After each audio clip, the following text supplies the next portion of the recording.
Welcome to From Funding to Fame. Each episode, we sit down with founders, investors, and experts to discuss the stories, strategies, and insights behind investing and fundraising in Canada's private markets. I'm your host, Trieste Redding, Chief Growth Officer at FrontFundr. My journey with FrontFundr began as an investor, and now I'm thrilled to help founders raise capital while showing more Canadians how they can invest in the startups and growth stage companies shaping our future. This podcast episode features conversations about a business's current operations and future plans, and as a result may contain forward-looking information. There can be no assurance that forward-looking information will prove to be accurate, as actual results and future events could differ materially from those anticipated in such statements. Accordingly, listeners should not place undue reliance on forward-looking information. Today we are here with the CEO of Elevate Farms, Amin Jadavji. Elevate Farms is a Toronto-based vertical farming technology company that designs, builds, and operates indoor AI-powered robotic farms to produce nutritious, pesticide-free leafy greens. Since launching in 2017, Elevate Farms has built a scalable indoor farming platform that combines controlled environment agriculture technology with a retail-ready supply chain. And following its acquisition of Fieldless Farms, the company is now positioned to expand production and meet growing demand for year-round fresh produce across Canada. Here are some highlights. Elevate Farms uses controlled environment agriculture technology to grow leafy greens year-round with a focus on lower production costs and operational scalability. The Fieldless Farms acquisition expands production capacity, accelerates time to market, and builds on an existing customer and retail investor base. Elevate products are currently sold in 51 Farm Boy locations across Ontario under the Fieldless brand, with broader grocery distribution already shipping over 10,000 units per week. Capital from this campaign is intended to help expand the Cornwall facility, increase lettuce production output by up to 10x, and improve operational efficiency and revenue potential. Finally, Elevate is raising up to $2 million from Canadians through FrontFundr to fund the next stage of expansion, installing additional growing infrastructure, improving production efficiency, and supporting working capital as output increases. Hi, Amin. Thanks so much for being here. Welcome to From Funding to Fame. How are you doing today? Very good, thanks. Thank you for having me here. Yeah, very excited to learn more about yourself and Elevate Farms. So perhaps to kick things off, you can just give us a little bit of an introduction to yourself and share a bit of what your career has looked like so far. After undergraduate, I actually joined a family business in paper manufacturing. So we had a little paper company based in Toronto, and what I thought was going to be a very short tenure ended up lasting 2 decades. And sort of cliche, everything always takes longer than what you think it will. But in that sort of 20-year run, we went from a small little local distributor manufacturer with 18 employees, and we grew that up to about 350 and became one of the largest paper companies in Canada, and had a successful exit to the #1 largest market share competitor. And so I guess I never thought of myself as being a manufacturing guy, but I sort of built out highly automated factories with robots and automated guided vehicles, and that sort of has become my focus over the last really forever, it feels like. Well, incredible. Yeah, great experience there. Would love to talk through a little bit about what your next venture, Elevate Farms, does, and how you got started in that. What was kind of the moment that led to the founding of moving into, I guess, kind of a similar manufacturing space, but in a completely different kind of product category. Yeah, and most people would say, one has absolutely nothing to do with the other, and I could see that. You were kind to not say that, but when I was in the paper business, our biggest customers were the largest food distributors in the United States, as well as some of the largest grocery retailers in both Canada and the US. So we were into sort of mass market, making huge amounts of volumes of paper products, but we were selling those to people who were the biggest movers of food. And this whole sort of story of globalization, everything kind of migrates to the lowest cost. So the fact that we had a unionized plant in Quebec and what they call 401k, healthcare contributions in the US, and 401k is like a pension contribution. So we were doing all these other things for our employees. Some are mandatory, some are voluntary. And we had to sort of, there used to be this price. You have to match this price of product coming from far overseas where labor is cheap and land is cheap and trees are cheap and all those sort of other things. So in my mind, there was always this idea that nobody really cared where their paper came from. It's unfortunate, but they didn't. Hmm. Um, but there was always this idea that we do care, or people generally speaking care about where their food comes from. Yeah. So food to me just seemed like something that needs to be more localized. So really, right from the time I was going through the exit of the paper company, I was thinking about there has to be a way to use technology to grow food locally. And so that really was the beginning of Elevate Farms. That's fantastic. I think great opportunity to see something and identify it kind of within the existing structures of what you had done before and translate that now. And I think to your point, I've never thought about where my paper comes from. That's a very interesting point. I don't think about that when I'm at Staples. But to your point, where your food comes from is really important, and a lot of people do try and buy local where they can. So I guess for those who may be unfamiliar, you've talked about kind of using technology to grow food. Maybe you could give us just kind of a quick overview or elevator pitch then of what it is that Elevate Farms does. We are using kind of space technology. So I gave you a little bit of my background, and if maybe I can take a moment and give you a little bit of background about my co-founder. Yeah. He's based in Oslo, in Norway, and he's been around photobiology research. So understanding how light affects living organisms. And while that started off as offshore fish farms and medicinal plants, it actually evolved in 2006. He started working on understanding if it's possible to grow food at a fraction of Earth's atmosphere. That's a mouthful, but this was really the precursor to the Mars space mission. And to do this, he needed a scientific partner and ended up working with the Space Research Group at the University of Guelph. And so that's the sort of Canadian story. So we have world-leading Canadian technology or sort of academic research around food for outer space missions. And my partner was deeply involved in that. He's been cited by NASA and the European Space Agency for some of this groundbreaking work. And to keep it simple, the space research work, I mean, it never really concludes, but it was concluded around the same time that I came out of the paper business supplying food distributors. And so, wanting to be in food and looking for the technology, and I was introduced to the University of Guelph, and that's where I was introduced to my now co-founder. And so we came together in 2017 and started Elevate Farms. Um, at that time, we probably knew more than most people, or probably more than anyone, in terms of how to grow food indoors. What we started to do was work on how to do that, A, cost effectively, and B, how to do that at scale. Because the idea was if we're the most expensive product in the category, we haven't really solved a problem. But if we can figure Yeah. out how to do this where we can actually,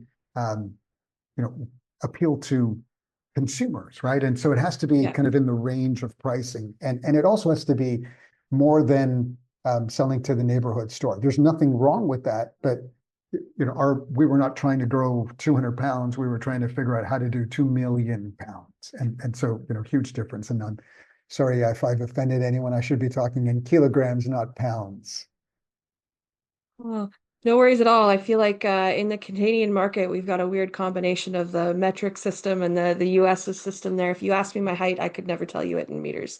So appreciate the backstory there and a little bit more background on your founder. I think so much great innovation comes out of the Nordic countries. So it's great to see kind of how that led your co-founder to Canada and you each to working together there. And it sounds like you've had some incredible kind of partners early on to help get the technology off the ground. So kind of building on those early days a little bit more, you talked about the importance of kind of keeping it within a price range that is competitive for consumers. So what was it like going out to find those first initial customers? Did you have some good connections already in the food distribution base based on your paper manufacturing days? What was it like going out and finding those first customers?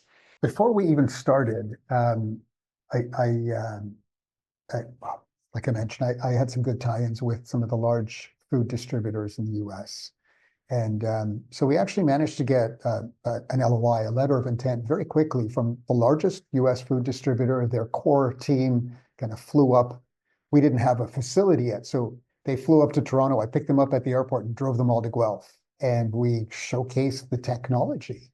But of course, that was kind of an incubator technology, right? We had this really amazing know-how to grow one plant at a time, and we want to grow 5 million plants. And Yeah. so there was kind of a journey. So the first customer didn't come immediately, but what did happen was we got that first potential customer to kind of advise us, hold our hand, give us some Mhm. much needed feedback and some direction in terms of pricing and scale. And I think all of that kind of helped shape what it was that we were trying to do. And by all accounts, it's been a while since 2017 when we started, and we're still, evolving this thing. And so, again, cliche, everything always takes longer than you think. And Yeah. and and that's, it doesn't matter if you're renovating your house, right? Or whatever Yeah. it is.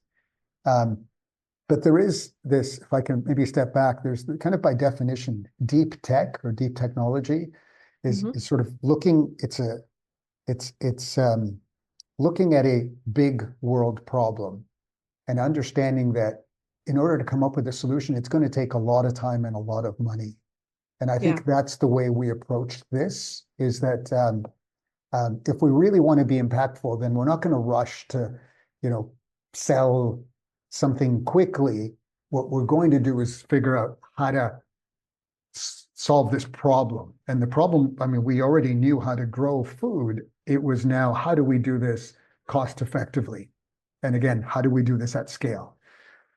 So, this customer in from the US, they buy 1 billion with a B, 1 billion pounds a year of lettuce, of fresh vegetables.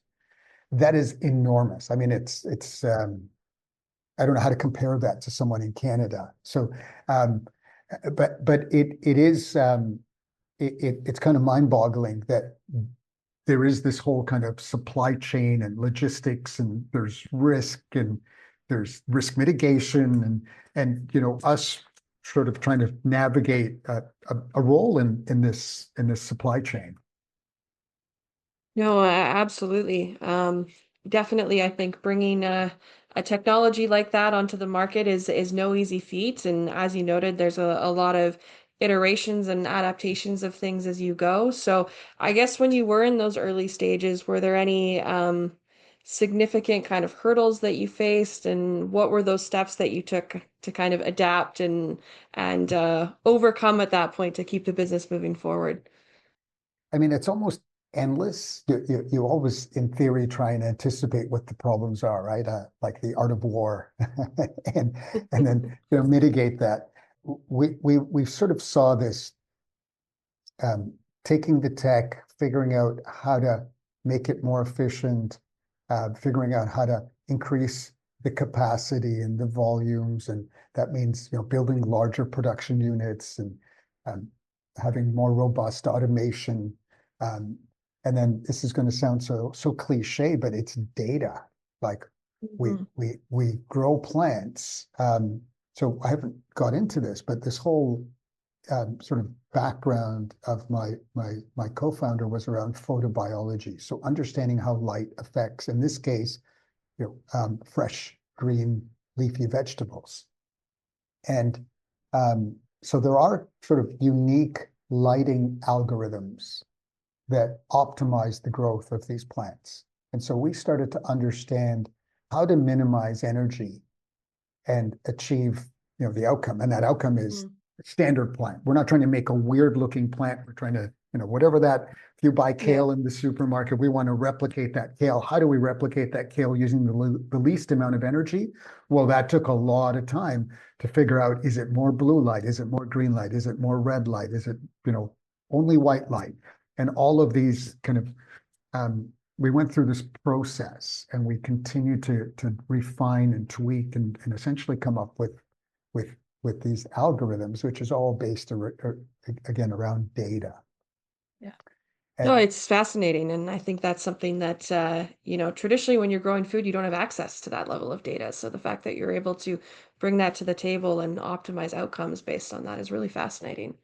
yeah, there's this element that this sounds okay. Well, it did evolve out of space research, so it is kind of space age food, and there's no pun on that. But it sounds, potentially sort of freaky. But I mean, the reality is like if you saw a 100-acre field growing the same thing, it the product at one end of that field doesn't look the same as it does at the other. Yeah, And that's because, I mean, it's the climate was the same. They generally speaking, they have the same, but it's the sun. It's the way the sun comes up over the horizon, and when it sits overhead, maybe the one's in the shade. And so that sort of element of light actually has a big impact on growth of food. And that's one of the things that we found very early on in our scientific research. So instead of trying to, again, make freaky food, what we're doing is we're trying to use light in the most efficient manner to replicate nature. So we're not using GMO seeds that are like resistant to pest and may have other negative attributes. Like in Europe, you cannot sell food that was grown with GMO seeds. And over absolutely. here, we kind of pay extra to say, oh, this is non-GMO, right? I mean, that means Hmm. we accept it as this is the way it is.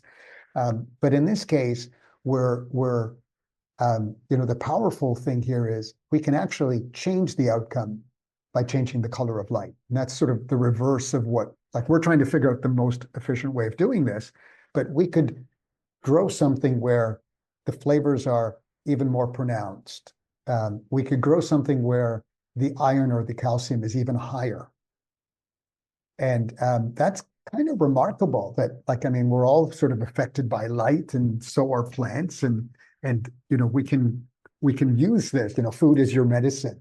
We haven't really got into that as a thing that we're doing. We have the research and we have the ability to do that, but we're really just trying to grow food that people buy on a daily basis. But what we're trying to do is grow it obviously locally and at a reasonable price and at a scale that we can actually then be impactful. And that goes back to the deep tech.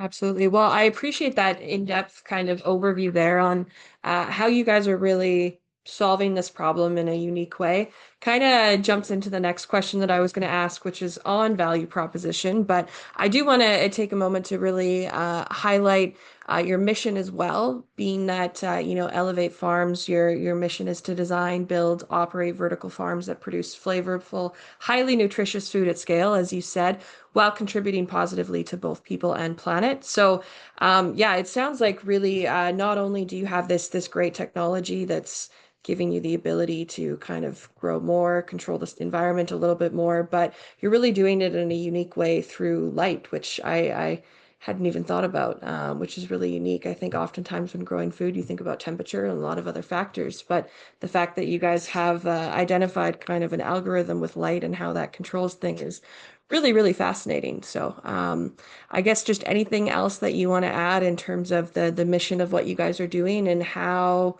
you're doing things so differently from everyone else in the space. Thank you for that. I mean, you described our mission, and it was unfortunately not an elevator pitch. It was really long, right? It's this huge. I mean, it doesn't sound good to say we want to grow. Our mission is to grow cheap food because cheap implies not price. But I think what we really want to do is to be impactful. Like we have like to be relevant, we have to build scale.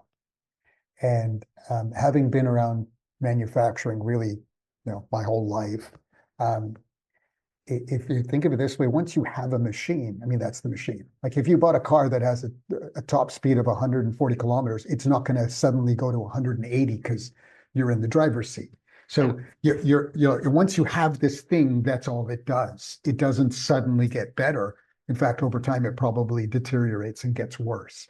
So we really spent a lot of time trying to figure out that machine. Because once we build it, we put it into production or into play, then that's it. It doesn't suddenly get faster.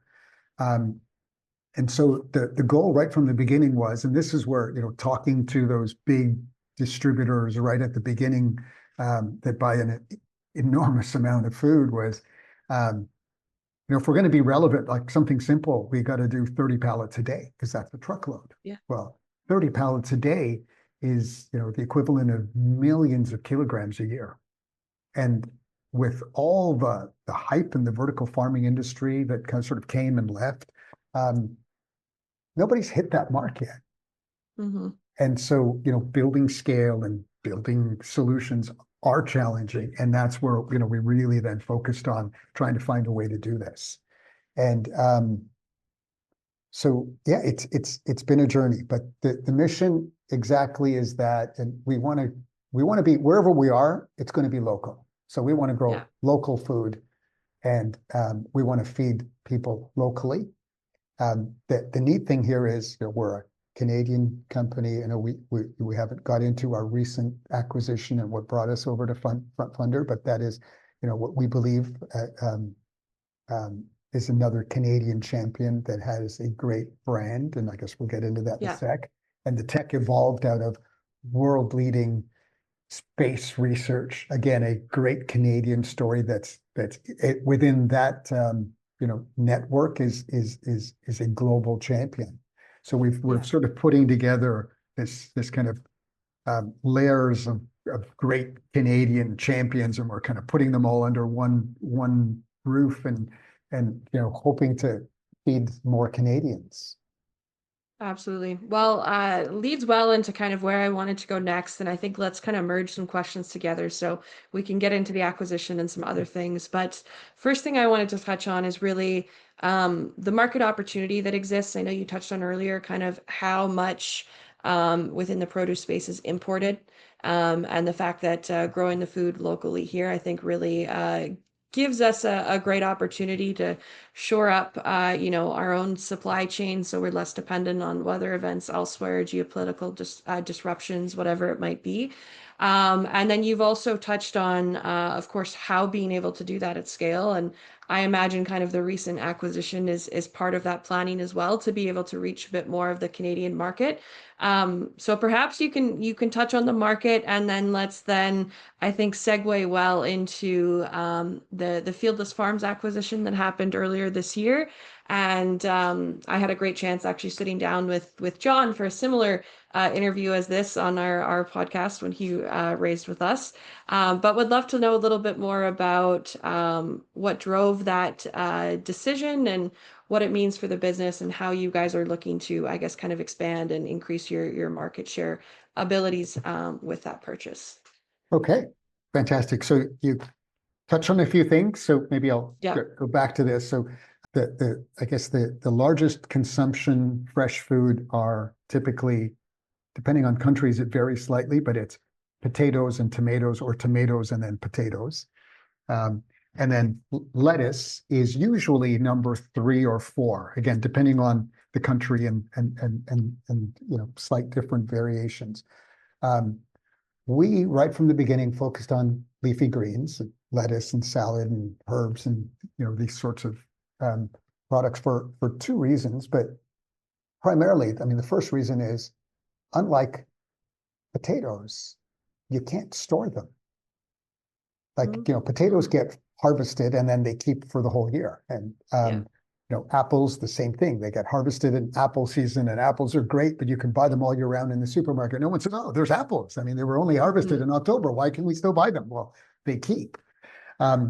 Leafy greens are unique. You cut them, it comes out of the ground. As soon as it's cut, it's got, generally speaking, 14 days. That's it, 14 days, and you throw it in the trash. But then it starts to get even more unique. More than 85% of North America's production comes from California and Arizona. So you got 5,000 kilometers of transportation.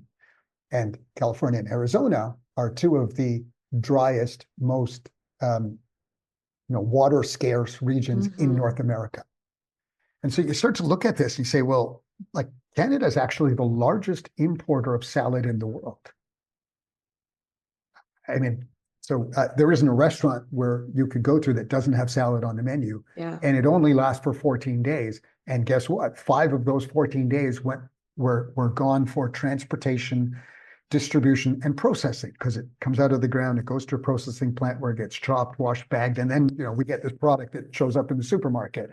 By the time it gets there, there's about 9 days shelf life. And if you're going to get at least a few days to use it before you take it when you buy it, then the retailer has like 5 days before they have to sell it. So you have this JIT, just in time, very, very fragile supply chain, and anything happens and it kind of goes sideways. So that was sort of the motivation that there has to be a better way. And just going back to the paper, well, nobody really cared if their paper napkins came from Asia or South America or whatever, but at least the premise is, for food, I think we care a little bit more. So that was always kind of the driver. And while we focused so hard on developing that back end, tech stack, what we loved about Fieldless and John and his team was that they focused on the front end, the things that are really important that people see.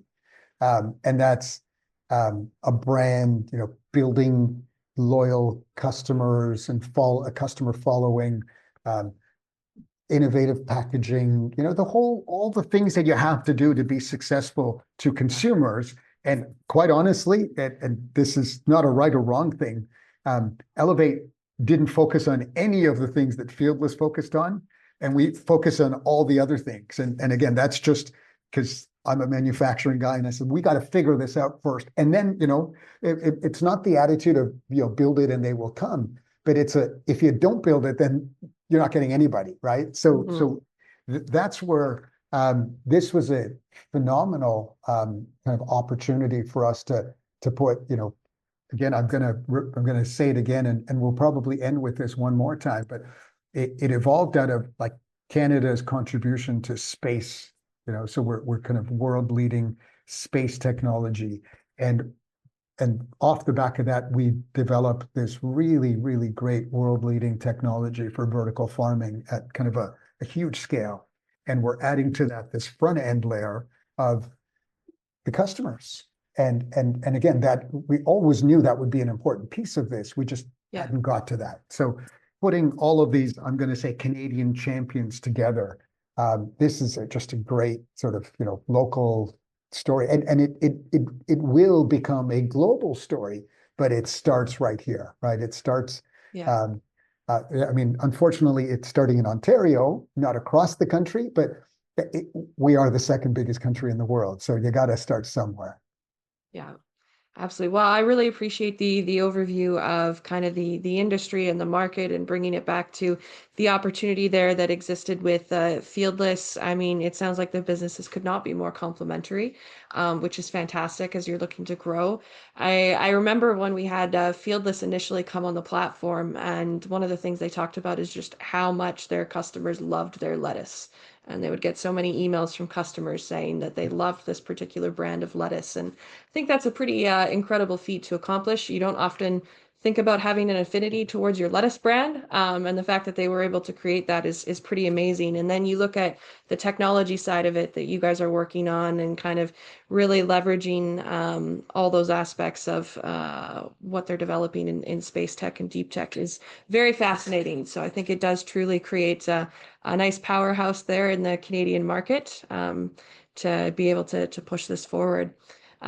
Next question I want to ask, it's something that we'd like to ask every company on the platform, is just giving us, for those investors who are listening, a bit more of an overview on the business model, and really kind of how the company makes money, and what are kind of some of those key drivers behind that.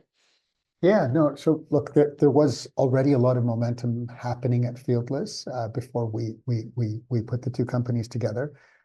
Just about doubled the sales over the last little while. So that, I mean, that's a pretty significant feat. And but we have the infrastructure in the existing Cornwall facility to increase by about 25 times where we started. Wow. So that's going to take a little bit of work, and that's what we're working toward. Uh, I don't think buying good food locally is a fad. I think there is Yeah. more awareness about it today than maybe there was a year or two ago, but it's not a fad. Then there's this whole other kind of environmental impact. You know, a you said this earlier when we were talking about metric and imperial. So a standard sort of salad pack is 113 grams because that's the conversion of, you know, so many ounces, right? Hmm. But um, using the Elevate technology with, you know, third-party audited numbers, that small little package of salad, 113 grams, we would save about 21 liters of water versus traditional farming to make that little Wow. package. And I mean, so you know, that salad would, like, yeah, it wouldn't quite fit in your pocket, but you know, you can picture that pack of salad.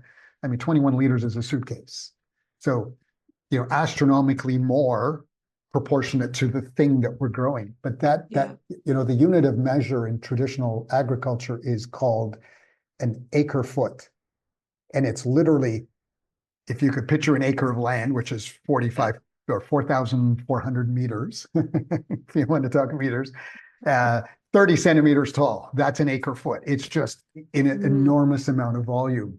And that's the way fields are flooded. And you know, a lot of that just dissipates. And the weird thing is that all of this, at least in the context of these foods, happens in the driest places in North America.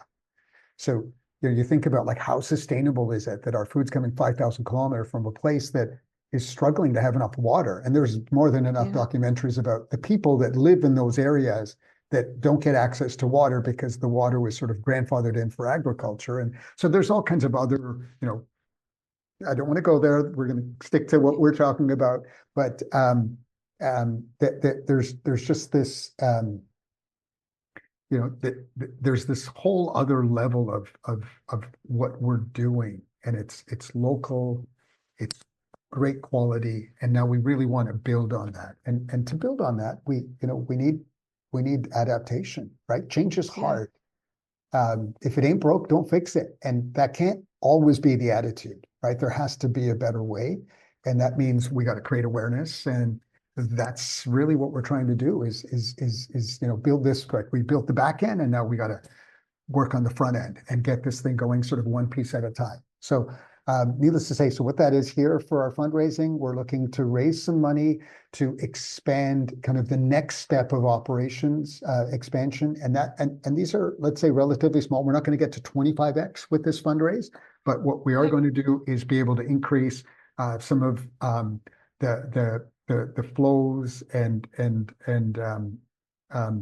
just sort of quick wins. You know, if we Yeah. have to build new equipment, that takes a year, but there's some small things we can do that can have a 60 to 120-day impact. That's sort of 2 to 4 months, Yeah. and we want to keep building on that momentum because it's a lot of people in this industry have failed, and a big part of why they failed is that they didn't build up the back end.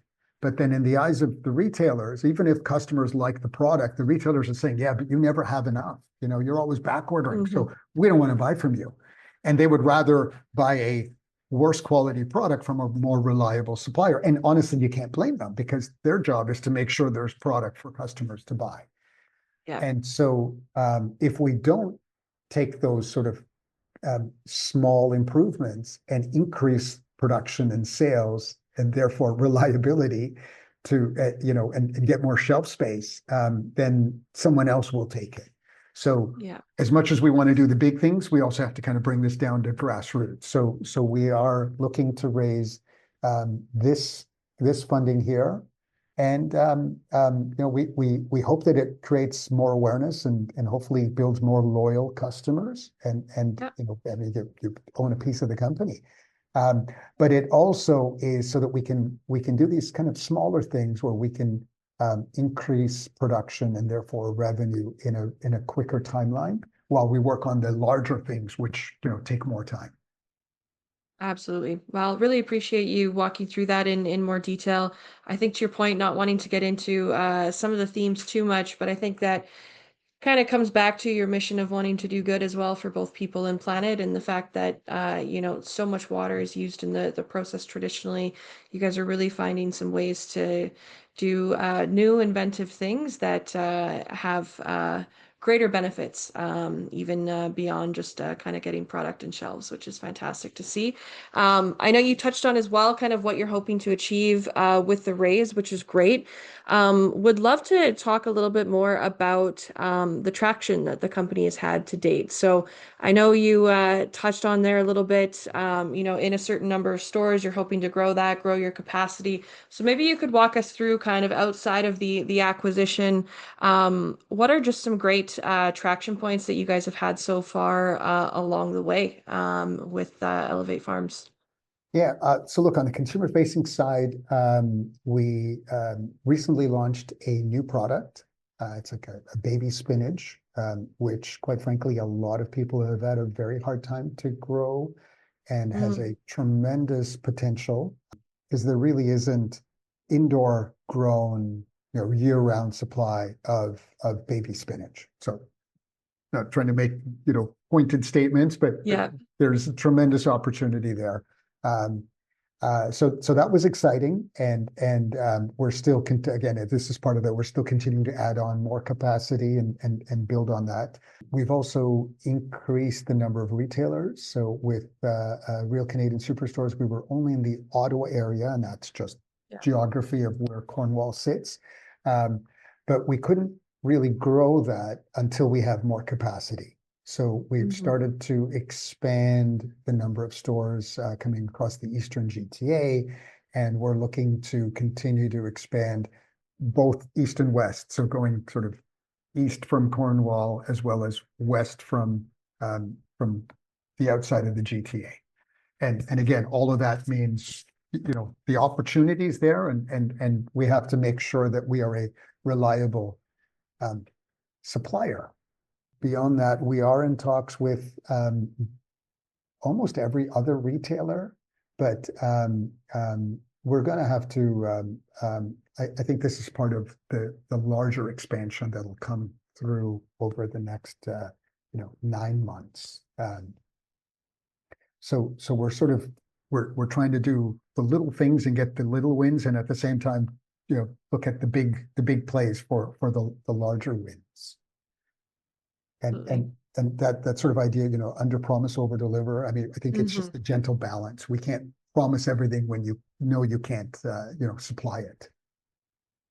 The Canadian market, like I mentioned earlier, it's we're the largest importer of salad in the world, so the market is enormous. And the same problems we have in Ontario. I mean, it's not that the distances on the West Coast are shorter. The pricing is almost the same. So it's going 5,000 kilometers to Ontario, or it's going 3,600 kilometers, or no, maybe 3,800 kilometers to Vancouver. It's still a tremendous distance that these things are traveling, Yeah. and the costs are still high, and it's still a very fragile supply chain. So I don't think we're going to be talking about running out of local markets, Hmm. and I don't think um, we're going to hit the wall with customers not wanting, very great tasting local products. So, and again, that's not a movement. It's not just a fad for the moment. I think this is Yeah. just a consensus that we could. It's the way it should be. It's not the way it is. Absolutely. I don't think the call for buy local has ever been stronger, and I don't foresee that changing anytime soon at all. So I agree. I think the market is huge. It'd be great to see you guys out on the West Coast at some point in the future. I know that's something told John back in the day when you guys are when he was concentrated on Ontario and Quebec. Well, Be great to eventually see things out in BC here as well. I was out, I'm not going to say too much, but I was out looking Yeah. at a site on the West Coast not very long ago. And so Okay. it is in our near-term expansion plans. But this is part of, we we we want to look after we need to get some sizable volumes coming out of the Yeah, existing facility that has so much infrastructure before we start to spread ourselves too thin. But absolutely. I think the West Coast is going to happen sooner than we think. And Yeah. again, it's because of this is the moment that it's sort of opportunities are presenting themselves. Absolutely. Well, I'm very excited to know that you guys could potentially be having some plans to expand sometime soon. So that's really great to hear. I do want to shift the focus a little bit to a bit more about yourself actually and your leadership style. Obviously, growing a business like this that has such a tech-heavy background is so innovative is not an easy thing to do. You've recently had an acquisition. So what's that process been like of really growing this business, now blending teams and cultures? Maybe you could guide us through a little bit about your leadership philosophy and how you kind of motivate and inspire the teams to be as excited about this mission as you are. Yeah, no, thanks. Good question. You know, when I was in the paper business, I kind of ran three different factories, if you want to call them three different manufacturing facilities that uh, one was in Ontario, we had something in Quebec and something in upstate New York. Geographically, they're all very close to each other. You get in my car and drive to either one of those facilities within a half a day. Um, Culturally, they were completely different. Mhm. Small town America versus unionized Quebec, French speaking versus um, the Ontario facility had a very diverse, sort of ethnic diverse background of employees, and they're just completely different. Um, and so I guess I think what I'm trying to say is I've had a lot of um, you could always do things better, but I think I've had a Mhm. lot of background dealing with all kinds of different people. And when you think it can't be any different, the next one is completely different. And you'll people with kids will say this, I do something and my kid is this way because we made them that way. And then when Yeah. you have a second kid, it's like that kid is nothing like the first kid, and you didn't do anything different, right? So you're just like this is just managing. Look, I think we're we have to go out of our way to communicate, and that's not always easy. Yeah. And I think we have to be very clear with what it is that we're trying to do. And it's not always, unfortunately, a straight path. So there can be many different ways to get there and many different opinions. I tend to um, ask everyone for their opinion, but it can often feel like that's not the case. But I think I'm very much of the mindset that, look, once we agree on something, we all agree. Like we all have to Yeah. find a way to make this happen. And Yeah. um, that means, that sort of dirty word of politics, you got to put that aside. Like we have this end goal, and the end goal is the end goal. It's not you know, what did I have for lunch today? It doesn't really matter, right? Like we've got to, Yeah. yeah. So it is sometimes hard. Um, but to be honest with you, we have a great team at Fieldless, and I think they all we share the vision that they already had. So I think by default, Yeah. we all share the same vision. It's not like our vision was different than their vision. It is a kind of a tremendous opportunity, and so far I think it's been fantastic. Um, but there's still a lot of work to do, and it won't come without challenges. So Yeah. it's a work in progress, but so far I think we're really happy with the results and the progress. Absolutely. I think the missions of both companies were very aligned, so that certainly helps with any transition there. I do know we are getting close to time here. I still want to be able to run through a couple questions with you. One of my favorite questions that I like to ask founders when we do this podcast is just if there's been kind of a defining moment or a favorite experience thus far across your journey with Elevate Farms. I know you're nearly a decade into this now, so is there a moment or perhaps a moment or two that just stands out as being something that you look back on very fondly? I'm going to disappoint you here. I'm sorry, but no. It's almost the opposite. I understand that it's taken us, we've had a lot of milestones to get here, but I don't think Mhm. we're halfway to where I'd like us to be. So there isn't this sort of moment where you sit back and say, "Ah, take a look at this." No, that hasn't been here. It's been challenge after challenge after challenge, and I think we're going to keep pounding away at Yeah, this. And we don't have to rush to get to the West Coast, but we're talking about going to the West Coast, and there are like yeah, that other opportunities globally.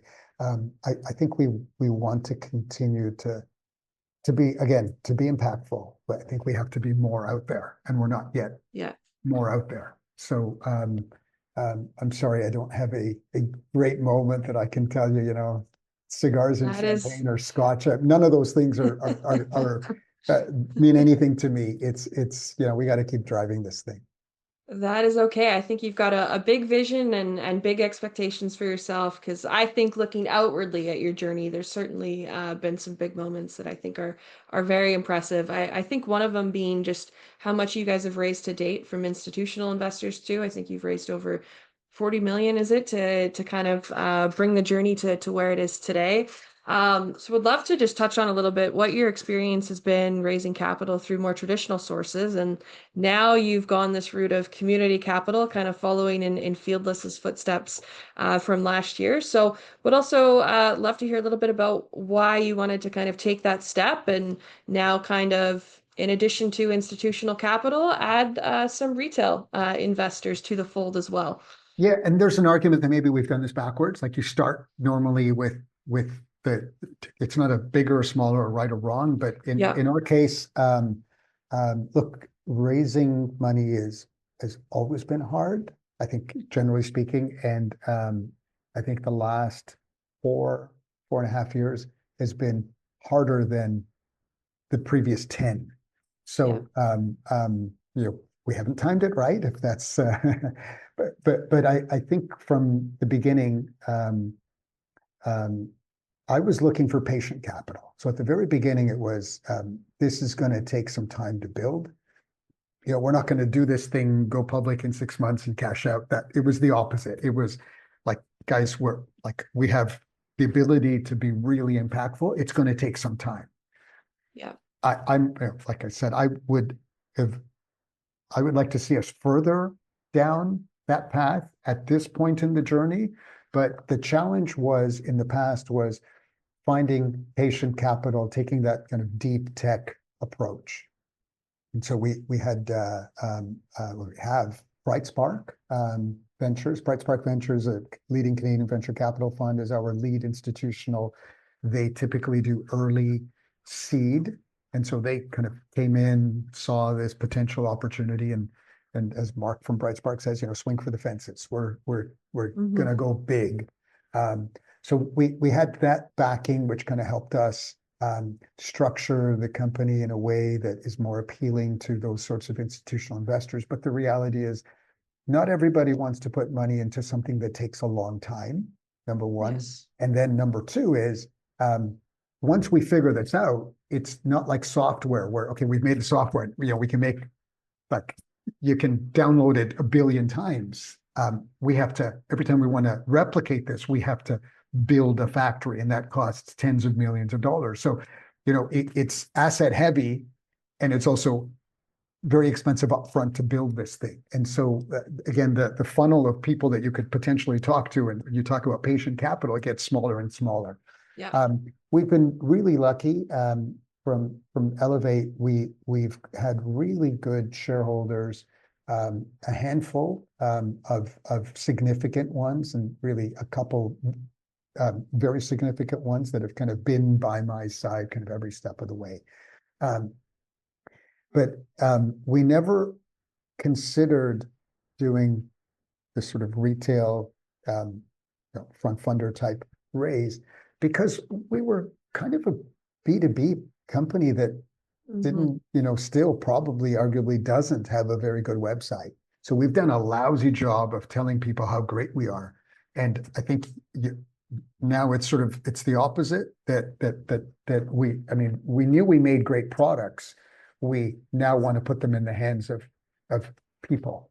And so I think this now retail facing is really a great opportunity for anyone to become part of a late stage venture company as opposed to an early stage. And you're going to put all the disclaimers. There's obviously, anything sort of venture. This is not buying Canada savings bonds.